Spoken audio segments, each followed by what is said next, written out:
কাজিৰঙাত জব্দ হৈছে মূল্যৱান খয়েৰ কাঠ। বন বিভাগৰ অভিযানত জব্দ হৈছে BR28GA2293 নম্বৰৰ এখন কণ্টেইনাৰ বাহন আৰু ভুৱা নথিপত্ৰৰে কাঠখিনি সৰবৰাহৰ চেষ্টা কৰা হৈছিল।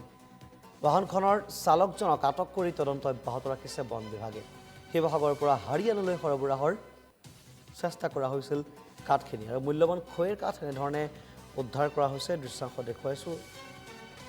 এখন নথিপত্ৰবিহীন কণ্টেইনাৰ বাহনত হাৰিয়ানালৈ সৰবৰাহৰ চেষ্টা চলোৱা হৈছিল এই মূল্যৱান খয়েৰ কাঠখিনি।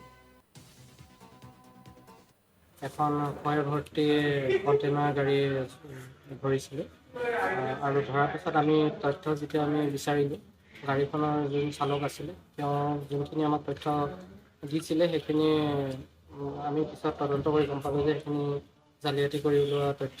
তাৰ সাপেক্ষে আমি গাড়ীখন জব্দ কৰি এটা অবৈধভাৱে কাঠ কঢ়িয়াৰ কাৰণে এটা গোচৰ পহৰা বনাঞ্চলত ৰুজু কৰা হৈছে আৰু তদন্ত কৰি মূল্য হয়, এইখিনি মূল্য হিচাপে চাবলৈ গ'লে যথেষ্ট সংখ্যক হয় আৰু অলমষ্ট 250 মানৰ কাঠ মানে খয়েৰ একেচিয়া কেটেচি গাড়ীখনে লৈ আহিছে।